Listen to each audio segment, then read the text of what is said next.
Suspense.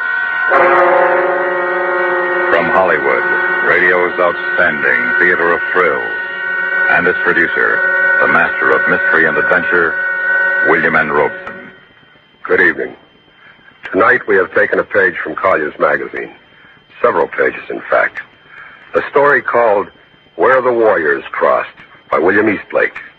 We have added the chants of Navajo Indians and the histrionic talents of Reed Hadley, and then for reasons which are not entirely captious, we have changed the title. But the story is substantially the same, designed to be uneasily remembered long after the next 30 minutes have ended. A story of a tormented mind and a proud tradition. We begin now as Reed Hadley stars in Red Cloud Mesa, a tale well calculated to keep you in suspense.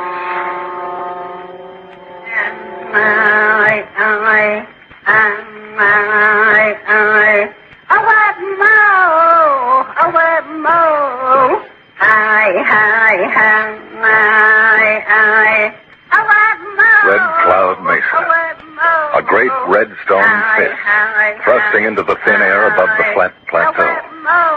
There's none higher between Cayenta and Ship Rock. So high the clouds catch on it sometimes. Red clouds if the sun is rising or setting. Red Cloud Mesa.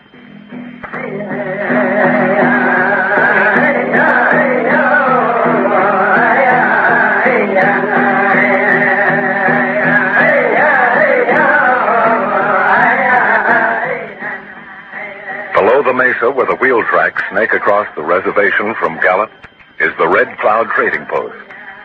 I'm the trader. One white man amongst thousands of Indians. Lonely? Yeah, sometimes. But I like it. I think of the Navajos as my people. They think of me as their friend. That's the way it's always been with us. I was born here. I grew up here. Today I nearly died here. I've been expecting you, Four Thumbs. You're my prisoner, Captain. That the same gun you killed the guard with? How did you know? The radio's full of it. How you shot your way out of the psychiatric ward of the Veterans Hospital. How you believe everything you hear on the radio and read in the newspapers? Most everything. You'd believe them before you'd believe the man who served under you? A man that was in your outfit in France? In this case, yes. For an Indian, a quiet, padded cell is no place to die. It's no place for anyone to die. Then you won't turn me in, Captain? Can't do anything else. Unless you leave. I've got no place to leave to, Captain. That's why I come here. I counted on you to help me. You always have. Have I? Yes. In the Bulge that time, when my platoon was cut off for 6 days, you got through with help just in time. I couldn't have lasted a minute longer. I got through a day too late. You crazy? Look, Captain, I'm here. I'm alive. Feel me. You got through just in time. 1, maybe 2 days too late. I'm sorry. What you sorry for? I'm alive. Yes, alive. You was alive when I got to him. That day in the Bulge. The only one left alive. He was giving orders to a platoon of dead men and carrying the orders out himself. It must have been like that for his forefathers who defended this final mesa here against the white man 100 years ago. Like them, he didn't know how to say surrender. He only knew that the mesa, this position somewhere on the flank of Astonia, must be held. He didn't know that his mind must be held also. And after the 6th day of the enemy breakthrough, after 6 days of the water, he didn't notice that his mind had deserted the action and left his body all alone defending the position. Give me that gun. You'll hide me? I don't know yet. Give me the gun and unlock the door. No, I won't let them take me. That's an order, Corporal. You're back in my outfit now. I take all the responsibility and I give all the orders. Give me your gun. Yes, sir. Thank you. Now, please open the door. Yes, Captain.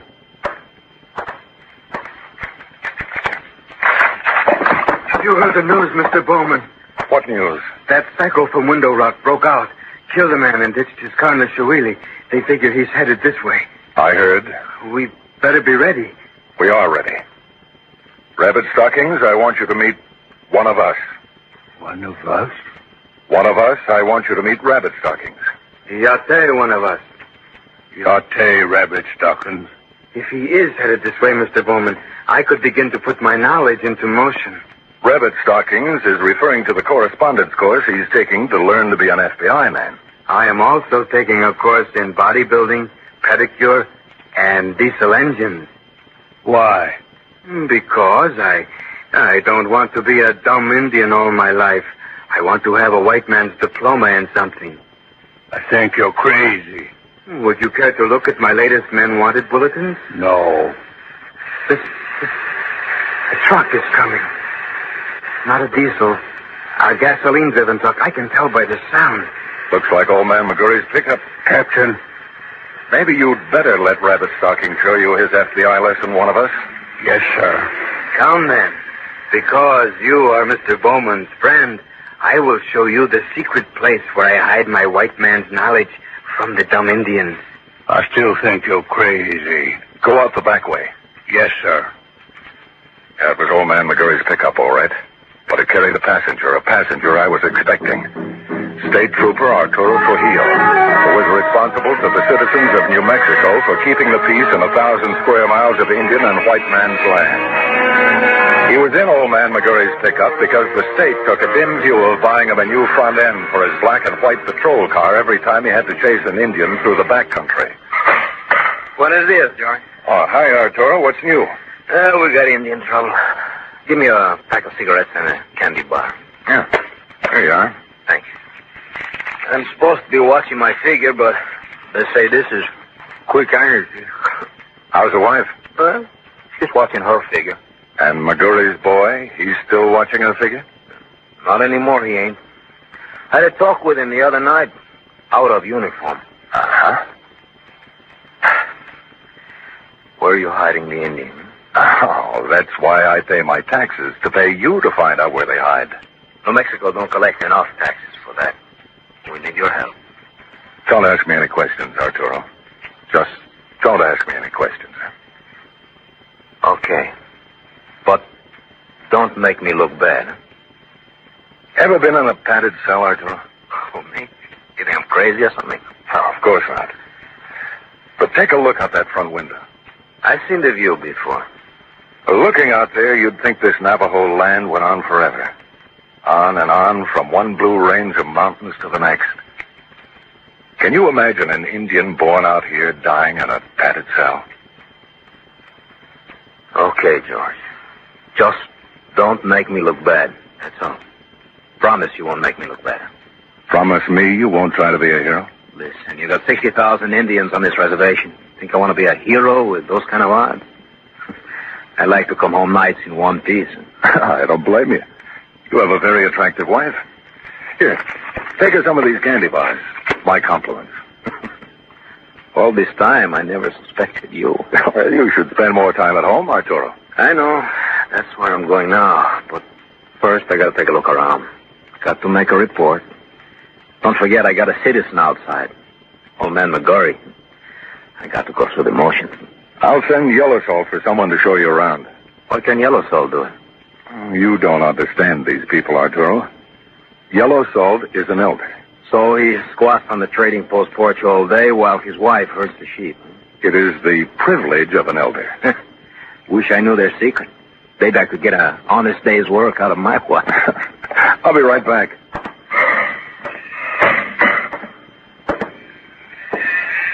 Ahalane, Nazoni.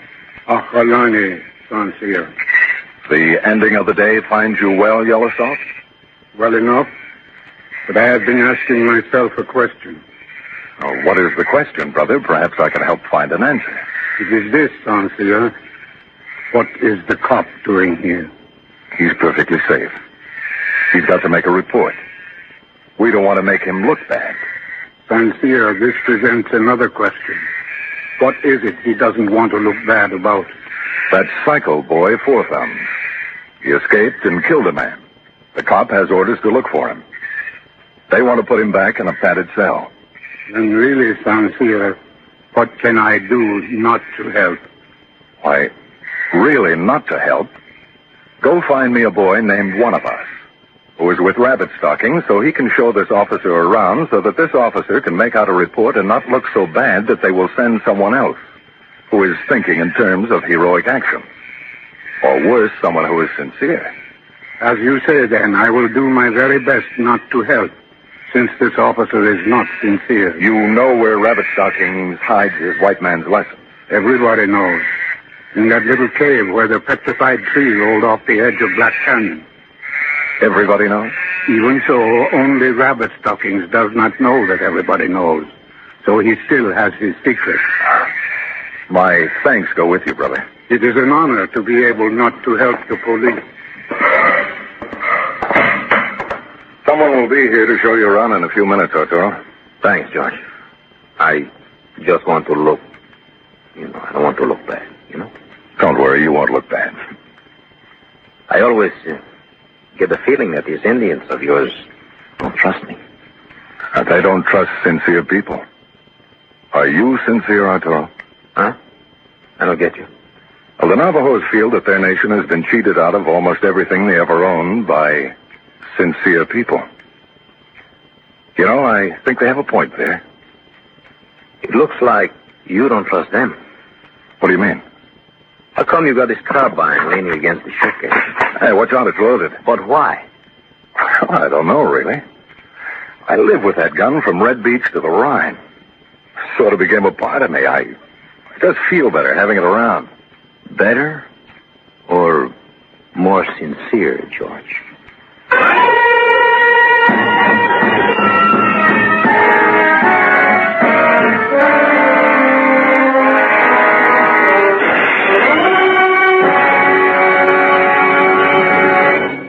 In just a moment, we return to tonight's tale of Suspense, Red Cloud Mesa, starring Reed Hadley. I'd like to say a few words to you servicemen and women who are bed patients in Army, Navy, or Air Force hospitals. There's a good way and a profitable one you can spend your time while you're recuperating. And that's by enrolling for a USAPI course. Not only can you take one of more than 340 courses offered by USAPI, but the Institute has also prepared a list of some 40 educational manuals covering a variety of subjects, from the mechanics of English and the study of our American government to the management of a poultry farm and the running of a variety store. You'll find any one of the 40 microfilms interesting and of great value to your future. For a uniform education, study with USAPI. And now, we continue with Red Cloud Mesa, starring Reed Hadley, a tale well calculated to keep you in suspense.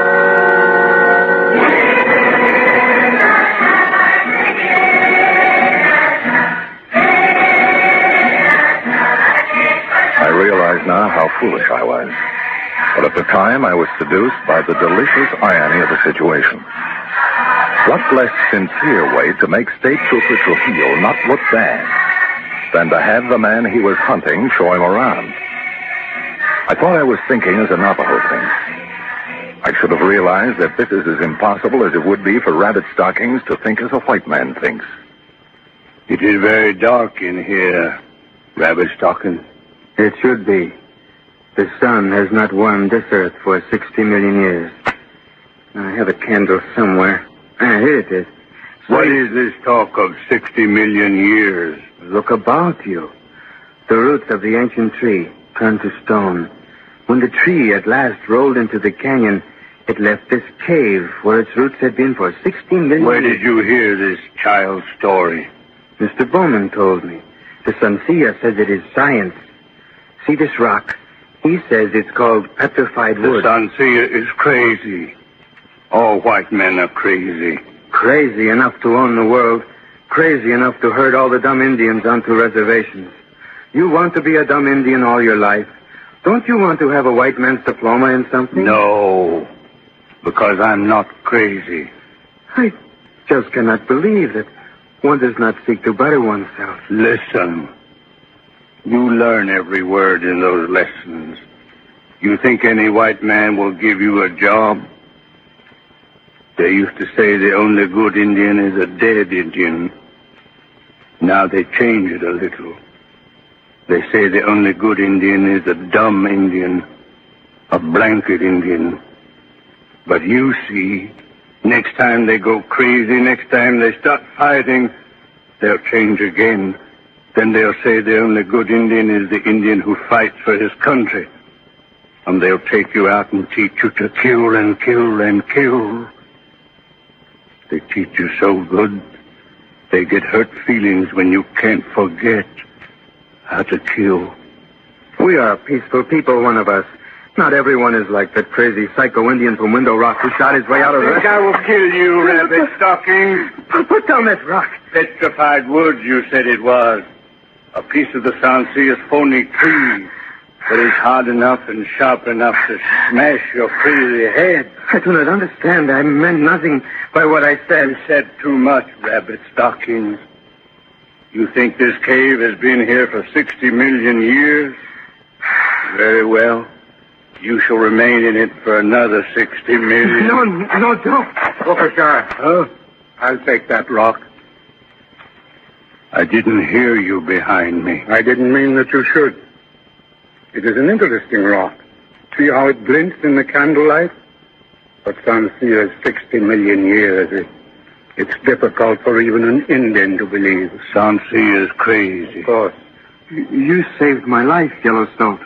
He's crazy, too. Of course. The Sansia wants you back at the post. But he just sent me up here. Your name is one of it, is it not? No. Fortum. Fortum? I thought so. Come, the Sansia is waiting.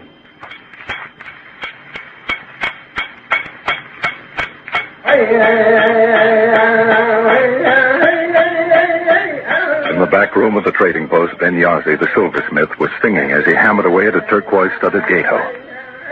Then a couple of women wandered into the store, carrying their babies wrapped on cradle boards. Silently, they unlibbered the cradle boards and stacked their babies upright against the wall. Silently, they squatted beside them, never taking their eyes from Arturo Trujillo, the uniform symbol of white man's authority. A little later, old man Tornface slipped in without a word, his toothless mouth twisted into a permanent grin by a long-ago kick of a forgotten pony. Then a couple of dirty-faced kids with scraggly, uncombed hair. And they sat there, all of them, wordless. They make me nervous, George. Tell them to get out. They belong here, Arturo. You don't.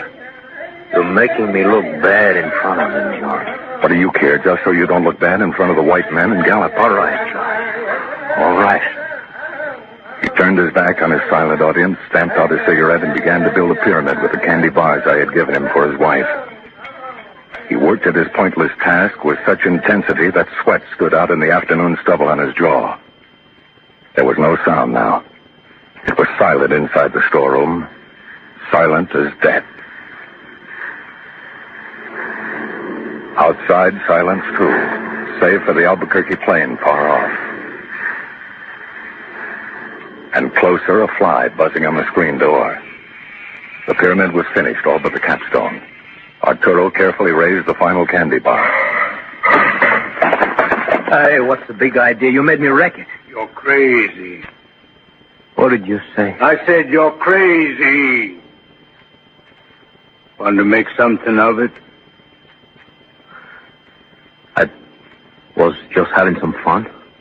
Arturo, this is one of us. He'll show you around. Don't bother. I guess I've been here long enough to make a report. Old man McGurry's getting impatient. Anything you say, Arturo? Don't forget what you promised, George. Oh, I won't, Arturo. What did you promise, Ansia? You double-crossed me? No, one of us. I promised him that you would not get caught by somebody else in his territory. And that you would always be a good soldier and not cause any more trouble so you would not die in a padded cell. Why did you send for me to show him around? If you showed him around, then he could not find you hiding, could he? No, Captain. You will go back now to Rabbit Stocking's cave. You will stay there until it is safe for you to take a hogan. Yes, Captain. Say, George, I forgot. Hey, you crazy Indian, put down the... Hold on. Cease fire! George! I only come back for the candy. Four Thumbs stood at attention, eyes straight ahead. State Trooper Trujillo lay in the doorway, one boot holding the screen ajar. Lay very still. A buzzing fly eagerly circled a trickle of blood that oozed across the floor. One of the babies wailed in fright, and the chant began. The chant of the enemy way. The chant that would protect the people from molestation by the ghost of this foreigner. I think you and I had better go up on the mesa, Corporal. Yes, Captain. But... Yes? Beg pardon, sir, but I thought I was to go back to the cave. A new situation has developed since then. It is necessary to change the orders. Yes, sir. Hold. Oh!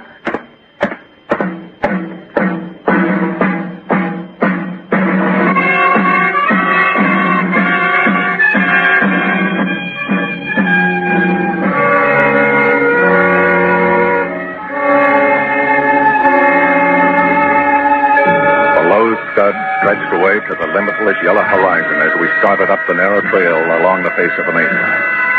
Already that giant red fist had snatched a streamer of cloud which floated wistfully toward where night crouched darkening blue in the east. We climbed silently, steadily, 10, 15 minutes, upward across the sheer face of the cliff. Four Thumbs holding the proper combat patrol distance 10 yards behind me. Steadily, up. Always up, toward the gathering clouds, now orange with the dying sun. Captain. Yes, Corporal? I've still got the carbine. I had forgotten completely. I turned slowly, erect, trying to look like a CO in my cowhide jacket and Levi's. Yes, he still had the gun. A Section 8 psycho who was also a combat infantryman still had the gun and still held his prescribed position 10 yards behind me. Well, I should hope so, Corporal. A man isn't much good on a patrol without a gun. Yes, sir. The trail was narrower now as it approached the switchback. 600 feet up the sheer cliff wall from the desert floor. And above, the clouds were thicker in the mesa's fist. All orange now, deep orange.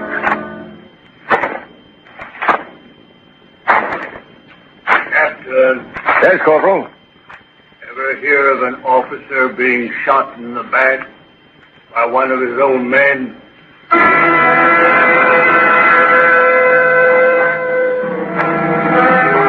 We were close to the clouds now. It was chill on the mesa, but I began to sweat, suddenly, explicably. And the sweat was not warm.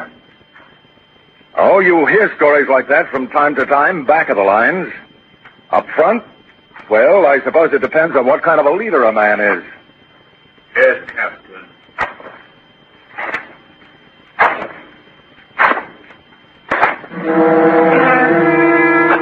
We were clambering over boulders now. The great rocks that Four Thumbs' forefathers had rolled down from the mesa top, thinking to keep the white man away forever.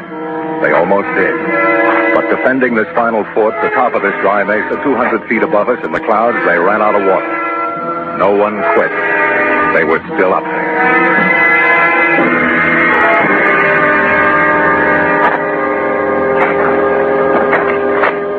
And then we were at the switchback. And a moment later, we were in the cloud. A red cloud now, where the misty blood of the day's death surrounded us, cold, damp. The ghost stuff of the ancient warriors whose bones still lay above us. And their voices, too, it seemed, pressing on us in the clammy cloud.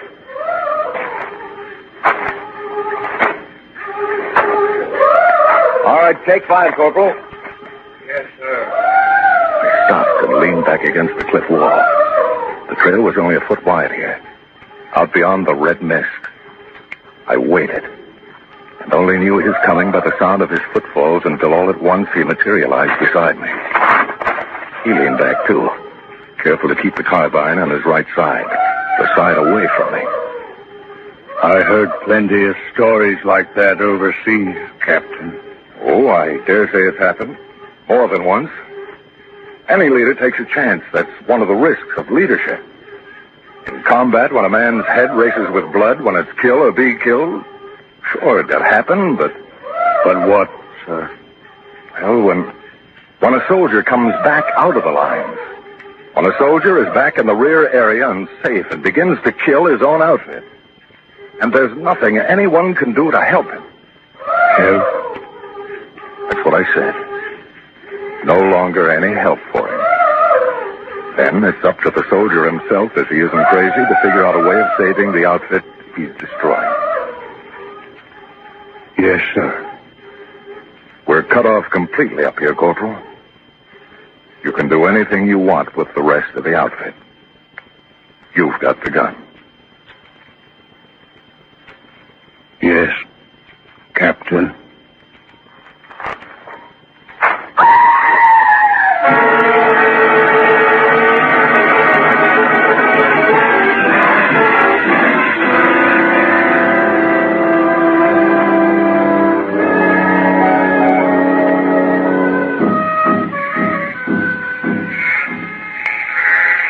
That's the first time I never saw your carbine leaning against the countersunk here. And you never will again, Rabbit Stockings. I'd expect that dumb Indian to bury a man's weapon with him, but not a white man. It was a valuable gun. My people believe a man is more valuable. And we respect your ancient customs. Thank you. And thank your people. It must have been quite a climb, carrying his body all the way to the top of the mesa. That's where he belonged. Up there with the other warriors. Those old people, cut off up there without water. They must have gone crazy before they died. Probably. But they stuck it out when they could have quit. Yes, they did. And he was their son.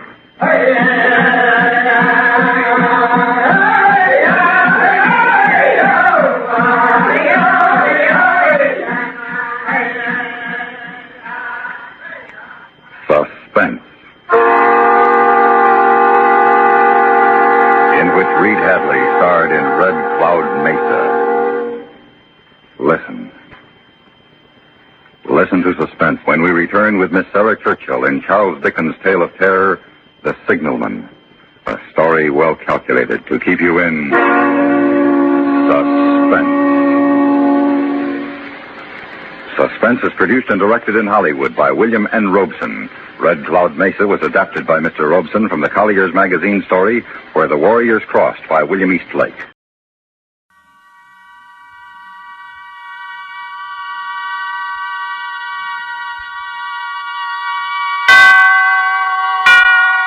Suspense. And the producer of radio's outstanding theater of thrills, William N. Robeson. We pause now in this gayest of all seasons for a little murder. We interrupt the pleasing flow of heartwarming greetings and ageless hymns and carols for a slight case of uxoricide. We turn our attention from tinsel and gay ornaments and strings of colored lights to blood, as Herbert Marshall stars in Back for Christmas, a tale well calculated to keep you in Suspense.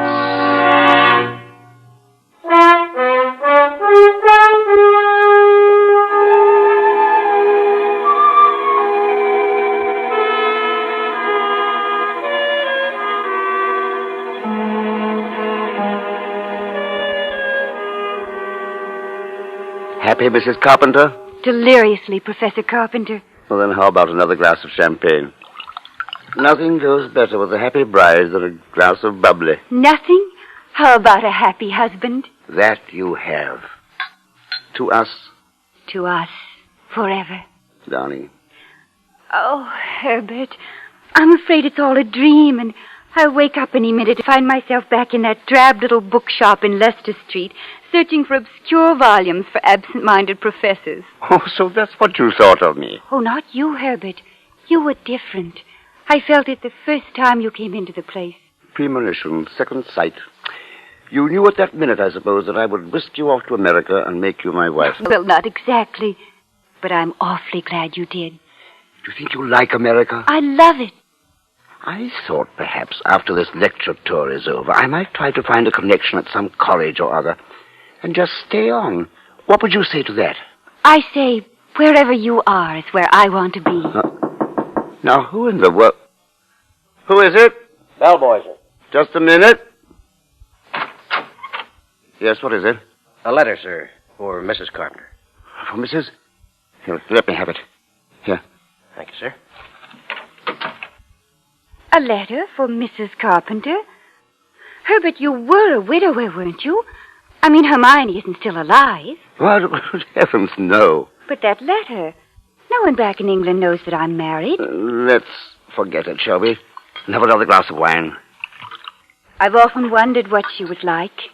Who? Hermione. You never told me anything about her. I'd just as soon forget her, but she's not an easy woman to forget. Dominating. Always managing things, the house, my wardrobe, my friends. You might say she managed herself to death.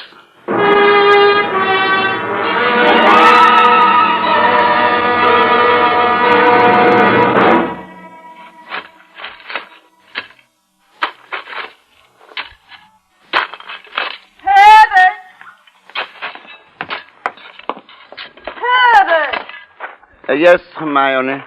What on earth are you doing down here in the cellar? Putting the finishing touches on this wine bin. Have you taken leave of your senses? Yes, I dare say you have. Look at you, the epitome of the absent-minded professor. Oh, I wouldn't say that. Well, I would. Whatever would become of you if I weren't here to look after you? I wonder. And, well, you might. Have you any idea what today is? Why, Tuesday, I believe. Indeed. And what is going to happen today? Well, according to your plans, we are flying to America on the 9 o'clock plane. Precisely. And the Goodenows are coming in for tea in half an hour. And here you are digging a hole in the cellar. It is not a hole, it's a wine bin. Well, it looks more like a grave to me. Yes, Hermione. Upstairs with you now and get into some clean things. Yes, Hermione. I've already dismissed the cook. You'll have to get the tea things ready while I'm taking my bath. Yes, Hermione. Oh, dear, such a bother to go to. Closing up the house and all, and then having to open it again when we get back for Christmas. Back for Christmas, back for Christmas. Must you keep saying that? Well, why not? We are coming back for Christmas, aren't we? Well, supposing I were offered a position in an American university. Oh, nonsense. Well, they did ask me to come to lecture. That means something. Well, not very much. Americans will pay to hear any foreigner deliver a lecture once. But there's no use building dream castles, Herbert. Nobody's going to offer you a fortune in America. Of course, the extra money you will get will be very handy when we arrive back for Christmas. Christmas. For Christmas, yes. Precisely. And it's no good you're making a joke of it. Oh, but heaven knows where you'd be today if I hadn't got a sense of time. Yes, Hermione. Now get a move on. And be sure to straighten up the sitting room and get the tea things out. The second best, the Goodenows will understand. Yes, Hermione. Now, I'm going up to have my bath now. Call me when they arrive. Yes, Hermione.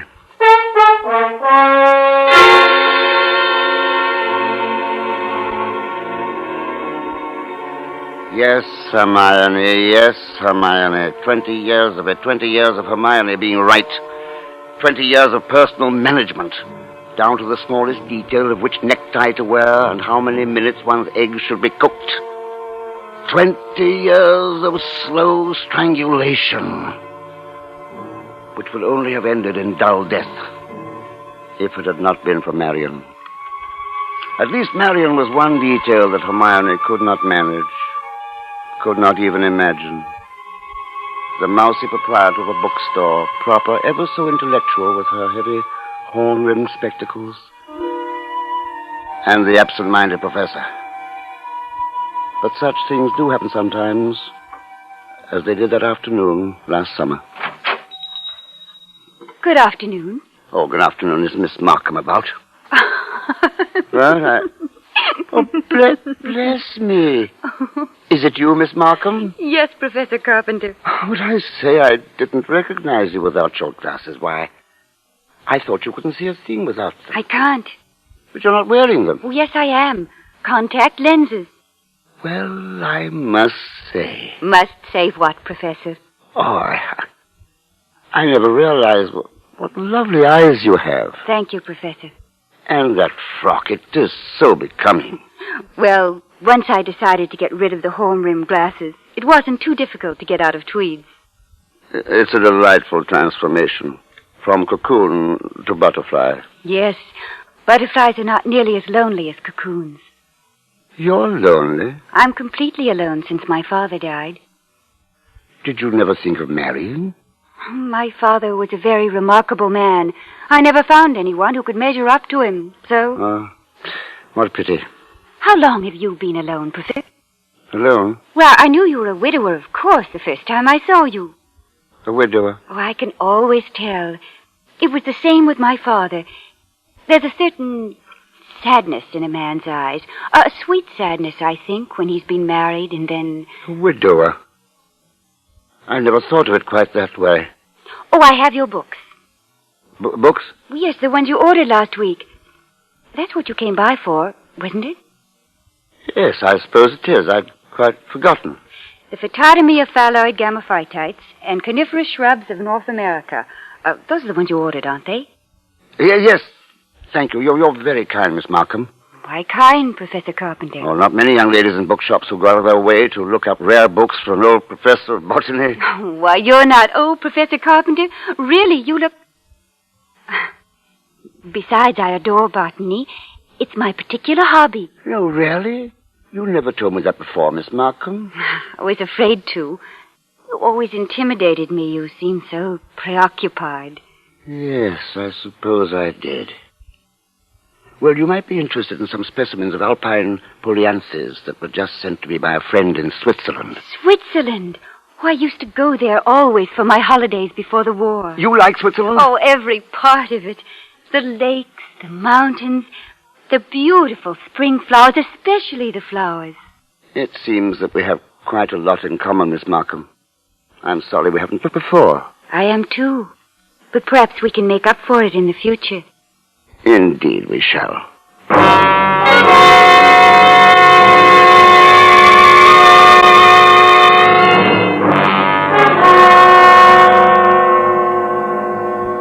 So had it begun, and one thing led to another, as they will with two lonely people. The invitation to lecture in America made a happy ending possible. While Hermione proceeded with her plans for the trip, I made my own plans. Quite different plans. Now they were all but complete. Everything was proceeding according to my schedule. Even Hermione, drawing her bath upstairs, gave me the opportunity to phone Marion. Hello? Hello, dear. Darling. Are you all packed? Almost. Not much time left. I know. Excited? Breathless. Heathrow Aerodrome, 8:30. I'll be there. I love you, Marion. And I, you, Herbert. Herbert? I'm sorry I've got to ring off now, darling. I'll see you at the aerodrome. Tonight and forever, darling. Goodbye for a little. Goodbye. Herbert! Were you talking on the phone just now? Yes, Hermione. Whoever was it? Freddie Sinclair. Didn't I hear you say something about seeing somebody at the aerodrome? Yes. Old Freddie said he might possibly get out to see us off tonight. Well, that seems very peculiar. But then all of your friends are peculiar. Yes, Hermione. I thought I told you to change your clothes before the guests arrive. Yes, Hermione. Never mind. Somebody just drove up. Don't let them in. Yes, Hermione. Herbert! Yes, Hermione. Look out the window. There's Professor and Mrs. Goodenough. But who's that with them? Why, it's... Precisely. Freddie Sinclair. Peculiar you should have been talking to him on the phone just now, when here he is coming up the walk. Yes, isn't it? But then, as you say, Hermione, all of my friends are peculiar. Not half so peculiar as you. Digging in the cellar an hour before we leave for America. look at yourself. Yes, Hermione. So go and let them in. Yes, Hermione. Open the door and stop saying yes, Hermione. I think, my dear, I've said it for the last time.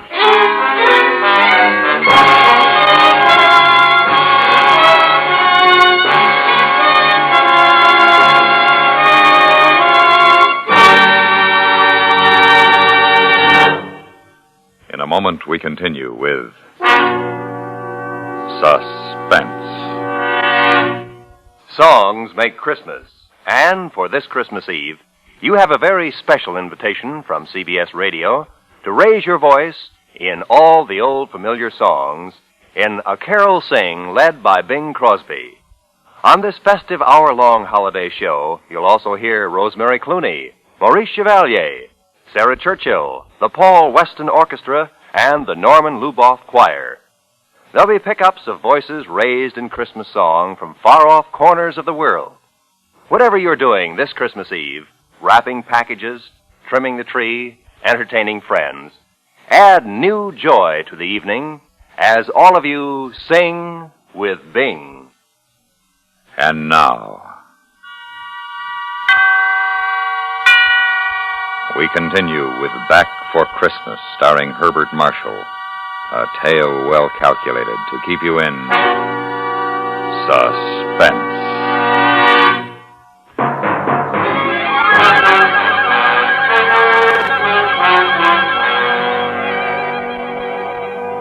Back for Christmas.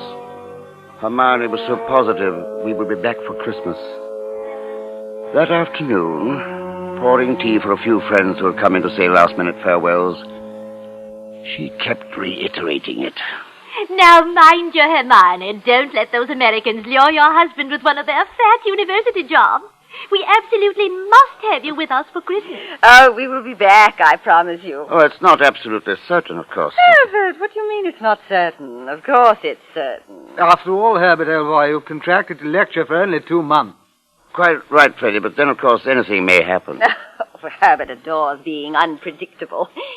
Now, what other man would decide today, the very day, mind you, before leaving for America, to dig a great hole in the floor in the cellar? In the cellar? For a wine bin. He's been talking about putting a wine bin in the cellar for the last 2 months, but he never got around to working on it until the last few days. A wine bin? Whatever for? It's the only way to store wines, you know, in the cellar. Even temperature, all that sort of thing. Indeed. In that damp, they'll all turn. A proper wine bin should be made of concrete. Mine will serve its purpose, I believe. Oh, there you are, my dear. Men.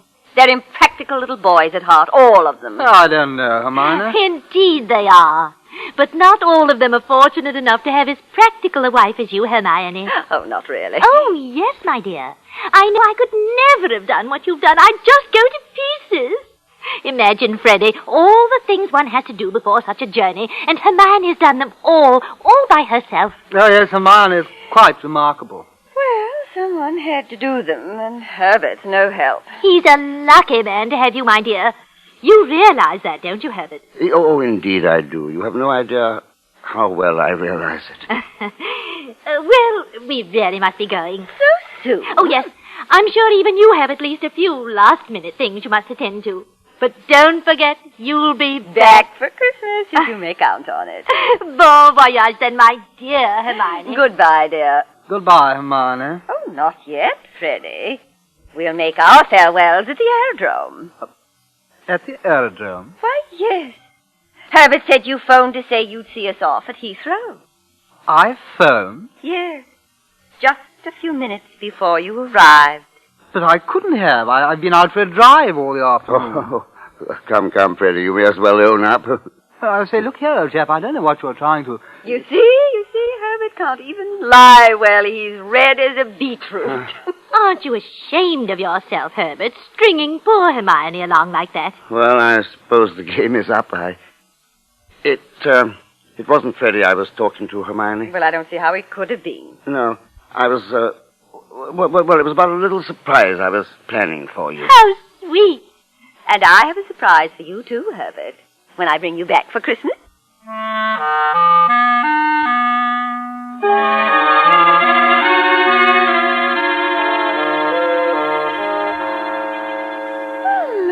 heavens, I thought they'd never leave. Oh, we still have plenty of time. Well, not if we're to leave the house in proper condition for our return. Now, Herbert, after you get that dust cloth over the Davenport, you can help me with the tea things in the scullery. No. Oh, no, not that way. Herbert, you're leaving wrinkles. Well, who's to see it, my dear? Well, I can see it, and I don't like it that way. Yes, sir. Very well. How's this? A little better. Now, let's get at the tea things. There's a dear. Oh, Herbert. Yes? What was all this nonsense about a surprise for me? Oh, well, if I told you, then it wouldn't be a surprise, would it? Oh, come now, Herbert. We're too old to play children's games. What is it? Well, if you'll come down to the cellar, I'll give it to you. In the cellar? Why in the cellar? Because that's where it is. Oh, really, Herbert, you don't make any sense. Now, help me with the tea things. But you will come down to the cellar. Well, later, Herbert, if there's time.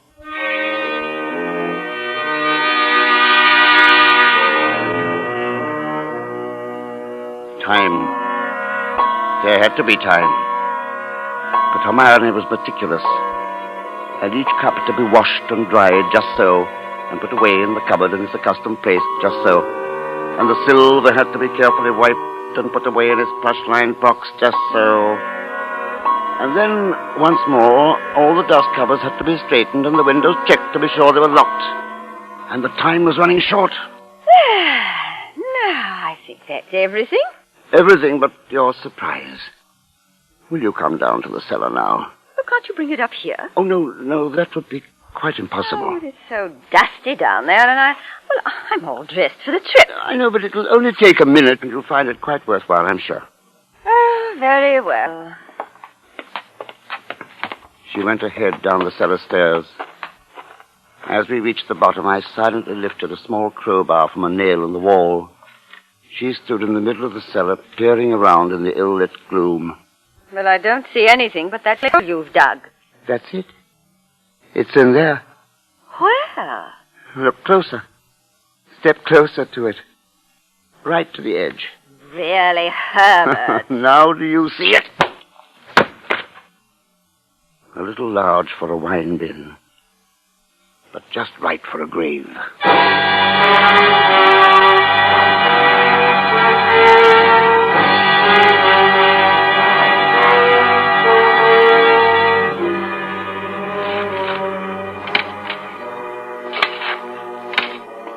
Back for Christmas? No, Hermione. No, Hermione. I'll never be back. You've planned it so well, Hermione. You're so predictable, so practical. Even to typing your letters and signing them with a neat cryptic H that I have learned to copy. I'll be your amanuensis. I'll write your friends for you, Hermione. Through me, you will tell them we won't be back for Christmas. And then you will tell them how much you like America and that you persuaded me to accept a teaching position. You will tell them that you may decide to settle there permanently. And then the letters will come less and less frequently until at last they will hear from me, and I will break the news to them that you have died in America. Then I will have my solicitors put this empty house with its sad associations up for sale, and that will be the end of the matter, Hermione. Back for Christmas? No, Hermione. No.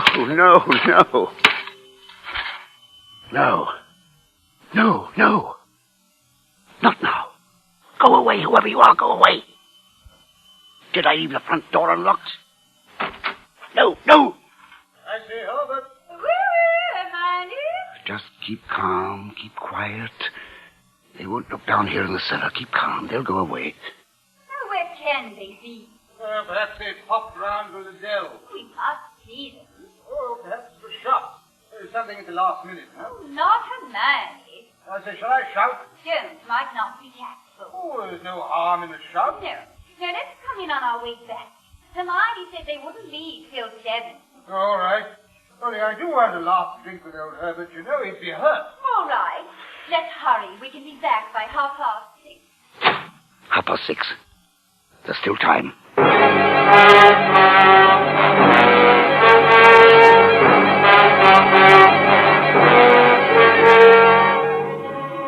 After that, it was easy. Put the finishing touches to the wine bin. Dress fast, get out of the house before 6:30.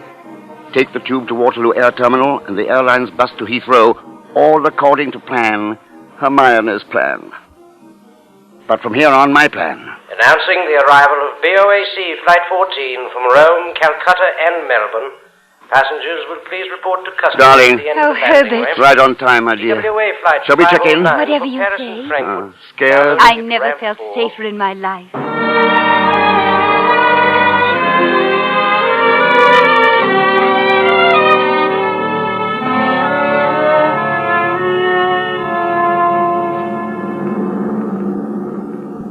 The no smoking sign just went out.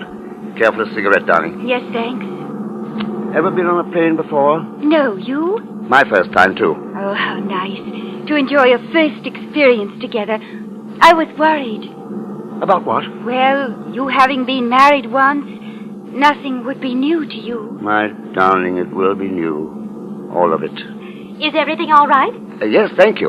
Would you care for a pillow, Mrs. Carpenter? Were you speaking to me? Yes, Mrs. Carpenter. Would you care for a pillow? No, thanks. I don't believe so. Well, if you want anything, just ring the bell over your seat. Thank you. Herbert, Yes, dear. he called me Mrs. Carpenter. That's right. But I'm not yet. Oh, you will be tomorrow this time. But how does she know? Well, that's the way our tickets read, Mr. and Mrs. Carpenter. Why?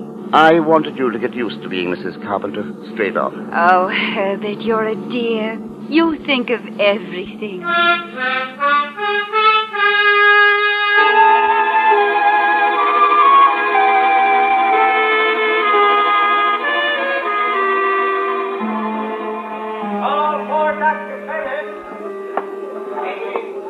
Can I help you, sir? Oh, yes, please.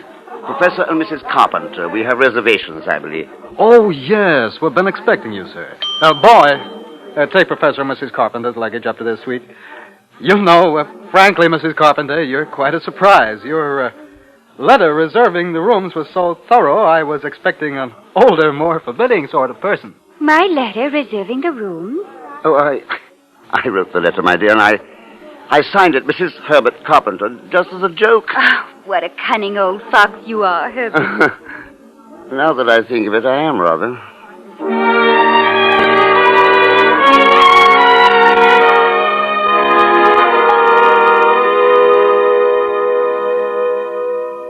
Well, Mrs. Carpenter, we might as well kill the bottle, as they say here in America. Darling, you'll make me tipsy. That's what a bride should be, just a little tipsy. Herbert, this letter the bellboy just brought seems to be a bill of some sort from a building contractor in Kensington.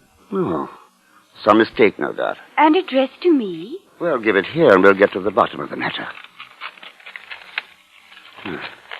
Madam, this is to acknowledge your order, together with the keys to your house in Ronston Place. Our men had no difficulty in finding the place where your husband had begun the excavation in the cellar. But apparently he changed his mind at the last moment and filled it in again. What is it, Herbert?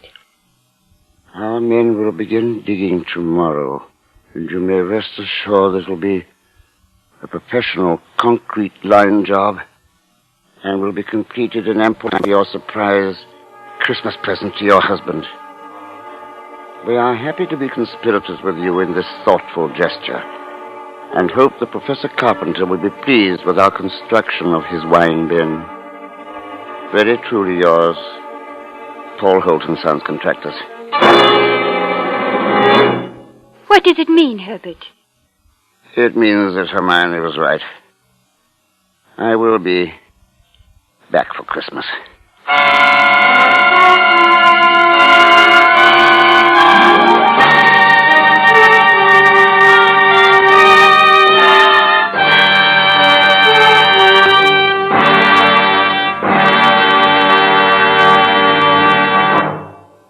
Suspense. In which Herbert Marshall starred in John Collier's story, Back for Christmas. Listen. Listen again 2 weeks from now, when we return with Russian New Year, a tale well calculated to keep you in suspense. Suspense is produced and directed by William N. Robeson. Heard in tonight's cast were Irene Tedrow, Ellen Morgan, Paula Winslow, Ben Wright, and Jack Moyles. The musical score was composed by Lucien Morawek and conducted by Wilbur Hatch. Looking for adventure, excitement, thrills, and chills, all without leaving the comforts of your own home? CBS Radio answers your need every Sunday on most of these same CBS radio stations with yours truly, Johnny Dollar. Johnny's a freelance insurance investigator, an old hand at wrapping larcenists and lovely ladies, and the author of the most imaginative expense accounts in history. His tales are guaranteed to keep you between chills and chuckles.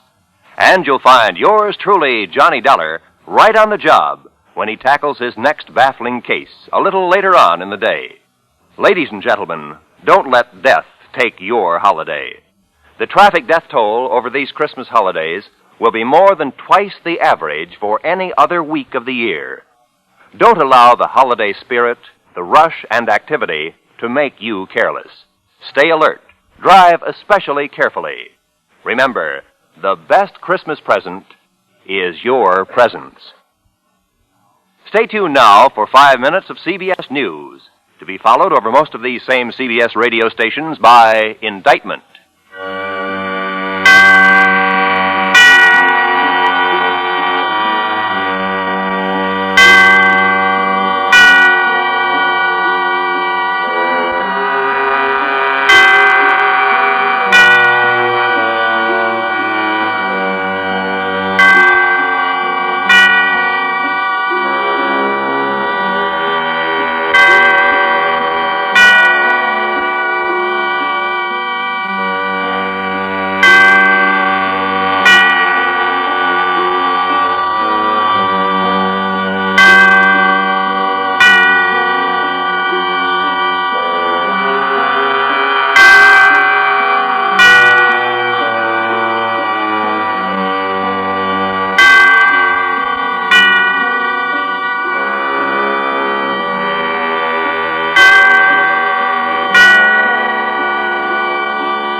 Suspense. And the producer of radio's outstanding theater of thrills, the master of mystery and adventure, William N. Robeson. A man's got to have a good reason to renounce his native land forever. A reason, say, like death. Or worse, life under tyranny. For this reason, thousands of men and women and children who loved freedom more than fatherland have made their way across the frontier to the west in the past 2 months. Of the more than 20,000 who have arrived in the United States, only 8 have been sent back. This might have been the story of one of these. Listen, then, to Freedom This Way, starring Mr. Hans Conried. Figyelem kérem, ha kinéznek a jobb oldali ablakon, a Look out the right side of the plane, the stewardess is saying. You will see the lights of New York. And you do. But you cannot see them very clearly because your eyes are filled with tears. Look down there on the water. Yes, it is the Statue of Liberty. The Statue of Liberty. Oh, Mama, is that maybe heaven down there? Yes. Yes, my dear, maybe it is.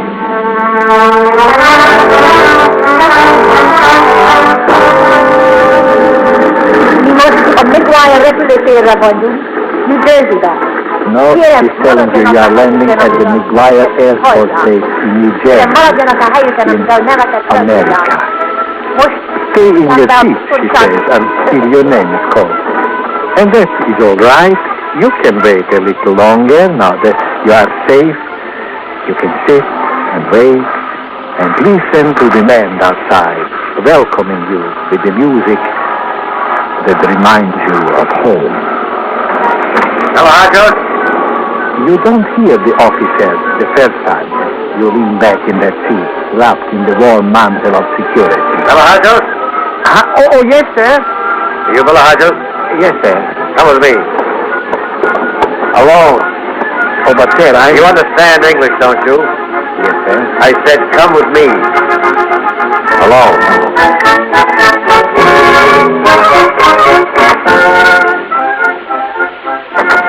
Sit down. Thank you very much, sir. Before you left Vienna, you filled out certain forms, did you not? Yes, sir. And signed them?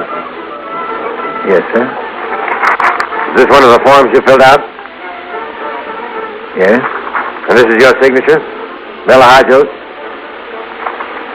Yes, sir. But it's not your name.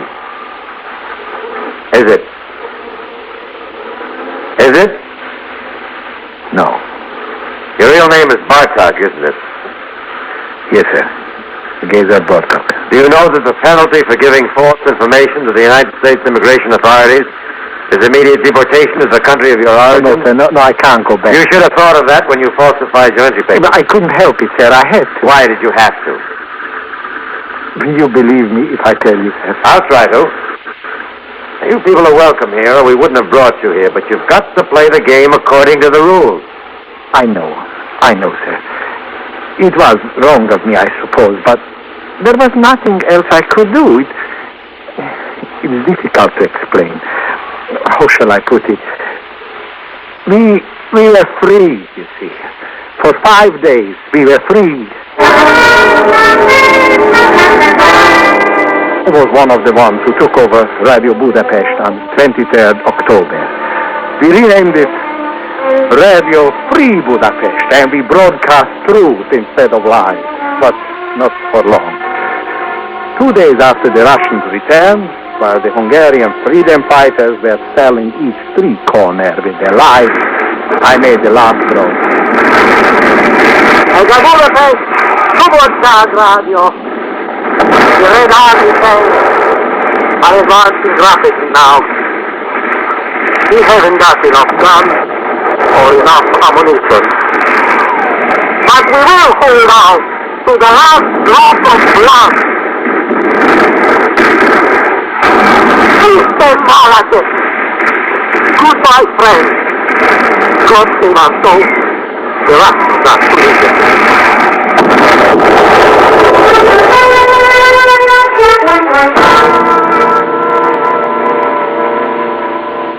The studio took a direct shell hit, and that was the end of Radio Free Budapest. Those of us who were not killed were herded into Koporoshi House, headquarters and prison of the dreaded and hated AVH, the security police. When my eyes became accustomed to the gloom of the cell, I discovered that I was not alone. Another man was lying motionless on the bunk opposite mine. He was not sleeping. His eyes were open, but he did not seem to see me. He seemed to look straight through me. I smiled, but his face remained motionless. Augustin. Hello. Hello, I'm talking to you. Don't you hear me? What's the matter with you? Answer me. Answer me. At first I thought he remained silent because he feared I was informer. And then, as the long night dragged by and the dirty gray light through the grilled window announced another day, I became convinced that it was he who worked for them. I was now convinced he was part of the psychological breakdown. He was the first modest step in a process that would end with my voluntary confession to a dozen crimes that I had never committed, implicating 100 persons I scarcely knew. And he sat there and stared through that long day and the next. And then sometime during the night, the guards came. Very well. Follow me. Who? Me? Not you, the other one. We are not ready for you yet, but we will be. You. Leader, come. Oh, why don't you stop this comedy? You know this man is one of you, a secret police. We do not shoot our own, and him we are going to shoot. It is true, my friend. You can talk. Of course. And here too. At first I thought you were an informer. Me? No, I thought... Now I know. So I wish you better luck than I had. His eyes were dry. His chin was firm when he shook my hand. And then he turned and walked through the door. After the barred door had clanked shut and was doubly locked, and the footfalls had died away in the corridor, I unclenched my right fist. When he had shaken my hand, the condemned man had pressed into my palm a pitifully small steel file. I whirled around to the window. Yes, the center bars had been filed, almost through. It must have taken weeks of the utmost patience, a labor that my presence had interrupted, a project now devolving upon me. I failed to work with a will, but it was work, tedious work. The fingers aching as they sought to grip the tiny file, the arms bone-weary from the short, small strokes, but work that went ahead, all through the rest of that night and the next, until all was in readiness. I pried the bars apart and started out the window and got stuck halfway through. I struggled and turned, tearing my clothes, tearing my flesh, and finally breaking loose from the iron vise, I lost my balance and tumbled into the yard below, full in the blinding circles of the prison searchlight.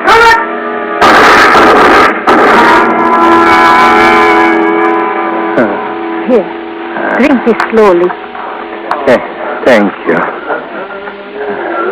As I drank the chalky fluid, my eyes slowly came into focus and my ears into tune.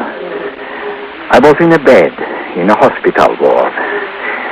My heart leaped and then sank, for the sun which streamed through the windows fell upon the floor in the pattern of bars. I turned to the young nurse standing over me, impersonal, impervious. My eyes must have expressed the question, as she replied impassively. You did not get far. You are still in Koporoshi House. I was not lucky enough to be shot. You will be when you have recovered. Why? Why did they not... Quiet. You must be quiet. The doctor will be here in a minute. She nodded toward the door, and as I looked in that direction, the doctor entered. My heart stopped for an instant, and then raised. It was Ferkete Damo. I knew him. He was one of us. Or had been back in 1944, in the days when the underground was pushing the Nazis out of Budapest. This is the new patient, doctor. Attempted escape. Oh, yes. I was told about this one. Doctor. One of the freedom fighters, eh? Seems you have lost your freedom, and there's no fight left in you. Hey, my little man? Doctor, aren't you Ferkete Damo? Don't you remember me, Botokeza? Don't you remember how we held the Margit ticket against the Nazis in 44 when we were both students? Obviously delirious, nurse. Increases sedation. Ferkete Damo, what are you doing here? In Koprosche House. Have you forgotten the words of Persephone Shandor? How our father shouted them in 1919. How we shouted them in 44.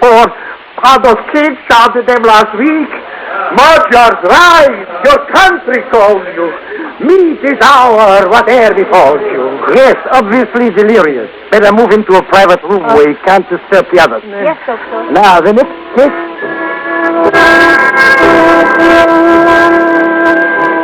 It was not long before I learned why the renegade Dr. Ferkete had moved me to a private room. Late that evening, when the hospital was most quiet, he paid me a visit. Well, how's the little freedom fighter tonight? I don't need your care nor your insults, Dr. Turncoat Ferkete. It was quite a show you put on in the walk this afternoon, Geza Bartok, but scarcely the time nor the place. No, you did remember me then, huh? Keep your voice down. You didn't expect me to recognize you in that crowded ward, did you? No, of course not. It was foolish of me, but to find you working for them, I know. No, why, Dr. Ferkete, why? Are you married, Geza? No, a revolutionary cannot afford the luxury of family life. And a family man cannot afford the luxury of revolution. Oh, you excuse yourself with sentimental rubbish. You will think differently when you become a husband and a father. Which is as likely as my ever escaping from Koprosche House. Others have. Oh, with my assistance. Oh, doctor, forgive me. I did not realize. There are more ways of serving than shouting patriotic verses at the top of your lungs. Yes, of course there are. Now, first of all, we must make you ill. Make me ill? Listen, I feel bad enough as it is. Yes, but your sprains and contusions aren't enough to keep you in the hospital more than a few days. And we may need more time than that. For what? How will you get me out? I haven't the slightest idea at the moment. In matters of this sort, we improvise as we go along. Dr. Ferkete was true to his word. The following morning, the nurse Anna gave me an injection. And by that afternoon, I was sicker than I ever remembered. Time stopped. Days and nights ran together in nauseous delirium, marked only by the periodic hypodermic injection.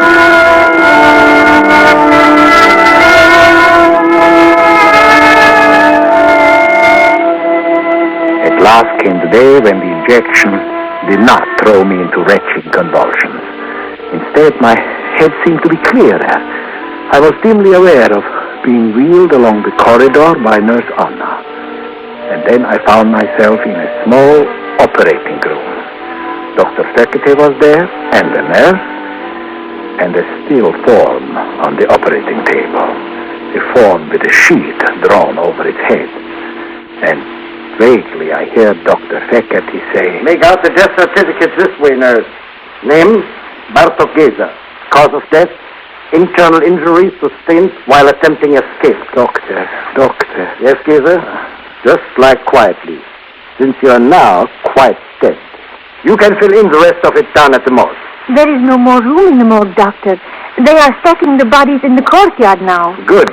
In that case, they may even mislay the corpse of Geza Bartok. But if that's Geza Bartok lying there and he's dead, who am I? You are now Bela Hayos, And you have a great deal to learn while you're convalescing from your emergency appendectomy.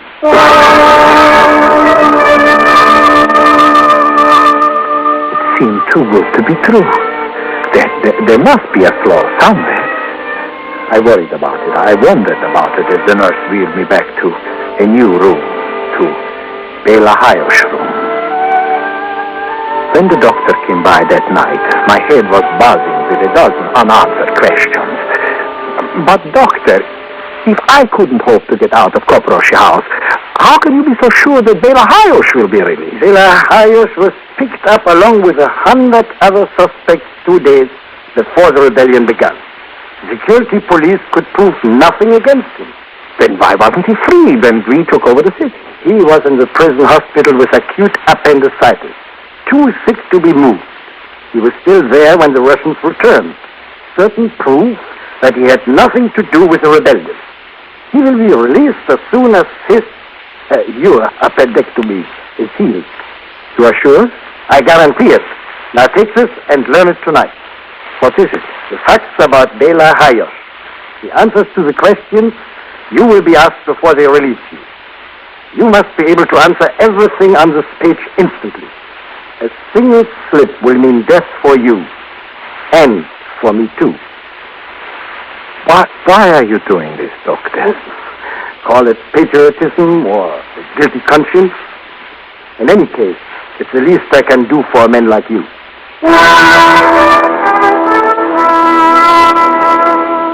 I spent the rest of the night reading and rereading about the man I had become, concentrating fiercely to absorb every tiny detail. Then, a few moments before the nurse arrived on her morning round, I followed the doctor's orders, tore the piece of paper into 100 pieces, and swallowed them. And that night, Dr. Fekete began rehearsing me. Name? Hayosh Bela. Date of birth? 7 July 1920. Place of birth? Modirova. Military service? Under Lieutenant 14th Hussars, wounded twice, devoted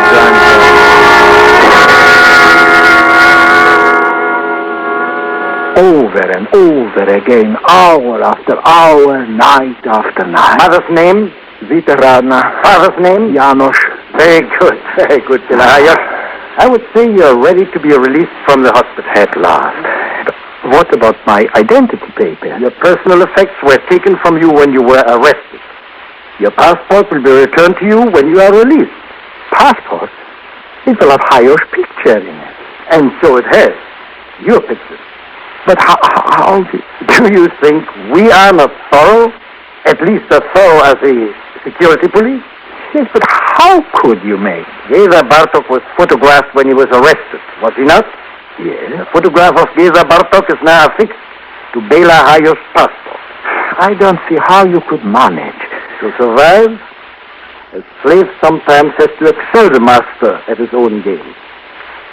Be prepared to leave the hospital in the morning.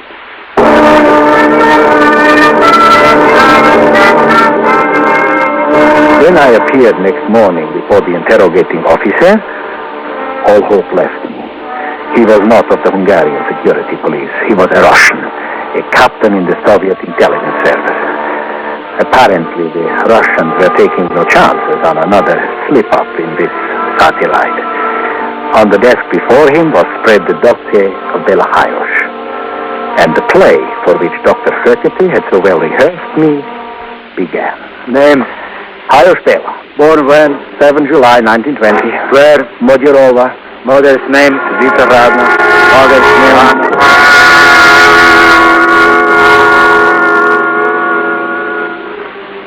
On and on, question after question and answer after right answer. Finally, the captain seemed satisfied and tore open a brown manila envelope, dumping its contents on the desk before me. A few coins, a wallet... Wait. What is this? A passport? Yes, sir. Where are your other papers? Identity card, ration card? They came for me in the middle of the night. I did not have time. No time? No time to find anything but a passport? Because a passport is what you need to get over the border. Why did you want to leave the country? I didn't want to leave the You need a country. passport to cross the Danube from Budapest? No, but the passport has always been sufficient. You wanted to leave the country? Why? But I didn't. You lie. All Hungarians are liars. Fought back the compulsion to spit into the face of this swinish Slav. And then he pushed the passport in the wallet toward me, indicating that having insulted me, the interview was over. As I picked up the wallet, something fell out of it and fluttered to the desk. A picture of a woman. A woman who was a complete stranger to me. Before I could retrieve it, the captain snatched it up. Whose picture is it? My wife. You do not seem sure. Of course I'm sure it's my wife. Name? Margit. Age? 25. You love her? Yeah. She loves you? Of course. Then why is she not here to take you home? She didn't know I was being released today. Why didn't you inform her? Do you think anyone from here would have taken her the message? Her? Yes, I would have. Not bad. Not bad at all. Undoubtedly one of the heroic women of Budapest. Those great patriots who brave our tanks with bared breasts to lay wreaths upon their heroes' graves. Why isn't she here to meet you? I wanted to surprise her. It is a scene I must witness. The surprise of your hero wife. You do not mind if I accompany you home? No. No, of course not.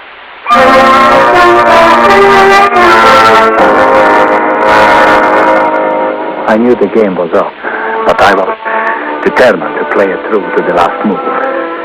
I sat beside this distrustful sadist in the back of the Z-Start car, and as we picked our way through the rubble of Budapest, I thought time had turned back 12 years to the war. Lime-covered bodies still lay decomposing in the streets. Smashed and burned tanks blocked the intersection. In a hole blown from the third floor of an apartment house, a bathtub teetered ridiculously. There was no traffic. Budapest seemed uninhabited. For that day, all Hungary had gone on a general strike of protest.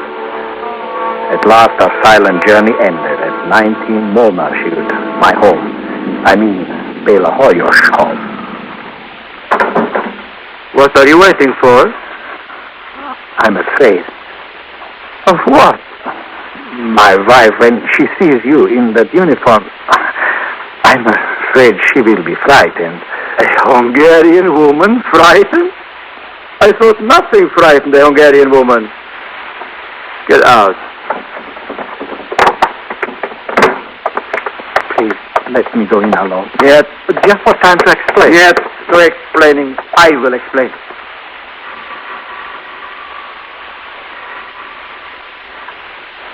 Ivanov? Who is there? Én vagyok. It's I, Béla. Béla? Edison, darling. I'm back home. You didn't expect me, I know. Oh, darling, it's so good to hold you in my arms again. Oh, I'm so happy. She does not seem so happy to see you. I told you she'd be frightened by your presence, but she is happy. Aren't you, darling? Of course I am happy. It is just I am at a loss for words. There, you see, Captain? Would not any wife be happy when her husband returns, even if he does forget to kiss her? Oh, my love, forgive me. Mama, can I go out and play? Mama is busy here. Oh, a Ruski. What? Now run along or he will take you away with him. This is your child? Yes. I asked him. Yes, it is our child. I suppose she has a name? Certainly. I asked him. What is her name? Oh, it's Kathy. That's what it is, Kathy. Shut up. But that is my name. Of course it is, darling.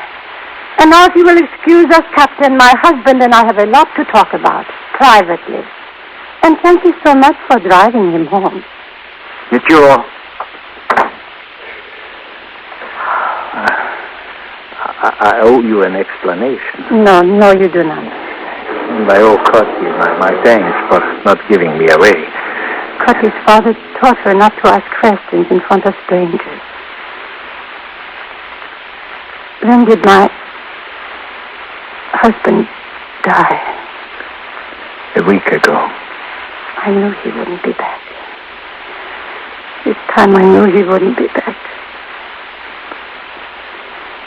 You must be hungry. May I get you something to eat? Oh, please don't bother. It is never a bother to feed a hungry man.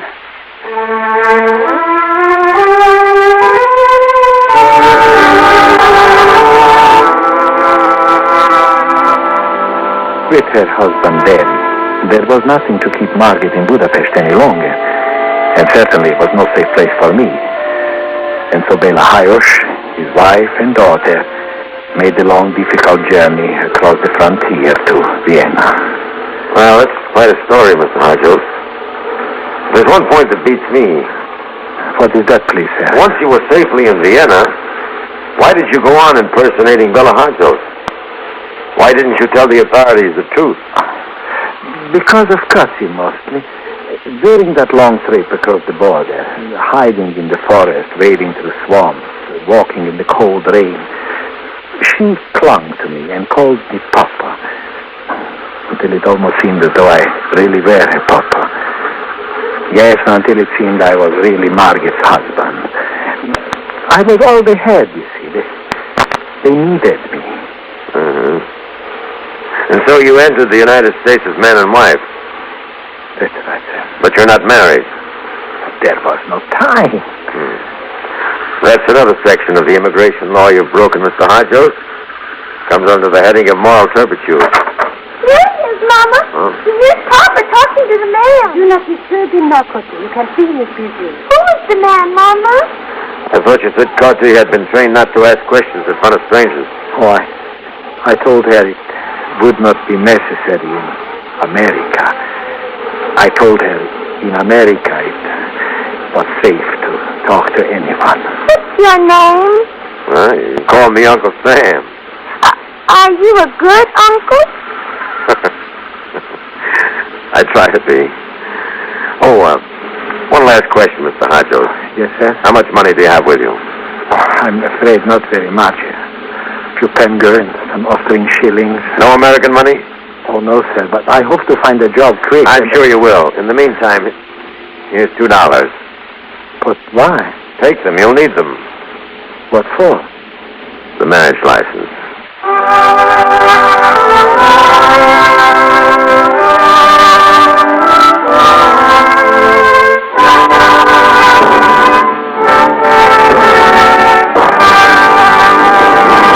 Juan Conried starred in Freedom This Way, produced and directed by William N. Robeson, and written by Erno Verabes, Max Colpay, and Mr. Robeson.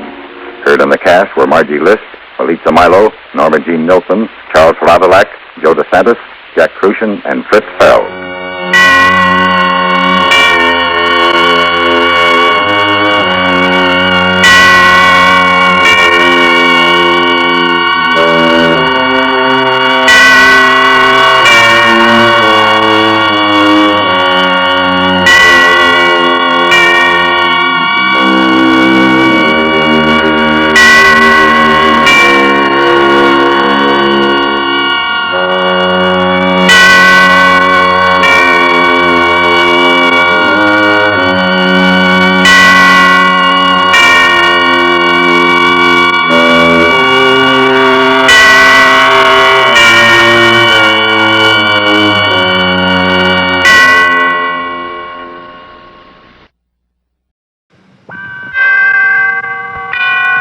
Suspense. And the producer of radio's outstanding theater of thrills, the master of mystery and adventure, William N. Robeson. There is more than one kind of mystery. In addition to the whodunits, there are the howdunnits and the whydunnits. Take the celebrated murder story of Frankie and Johnny. Everybody knows who done it, Frankie. And everybody knows why she done it, because Johnny done her wrong. But we feel that how she done it, with Miss Margaret Whiting starring as Frankie, makes a story well calculated to keep you in Suspense.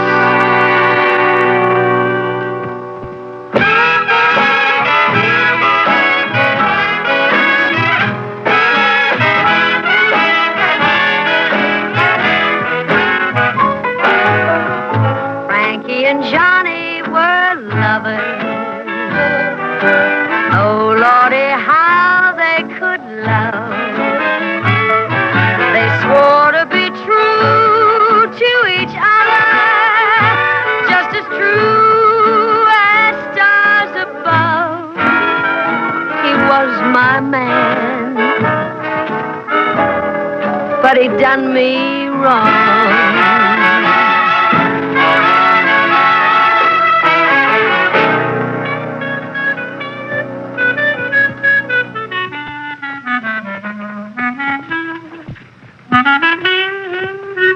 Johnny.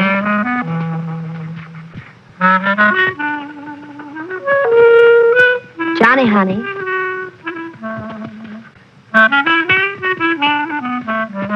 Put away that clarinet and talk to me, Johnny. Huh? Love me, honey? Sure.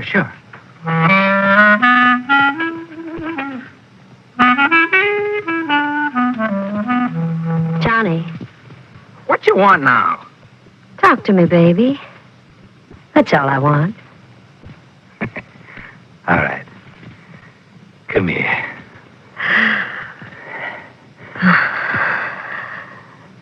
That's what you really want, isn't it? You're my man, Johnny. That's right. I'm your man. Except sometimes. What are you talking about? Except sometimes, Johnny, when you go away. Where do you go when you go away? Oh, come on now, baby. Don't start that again. Where do you go, Johnny? The Kookaloo's on Basin Street. You know that. They don't give you nothing there that I can't give you here, Johnny.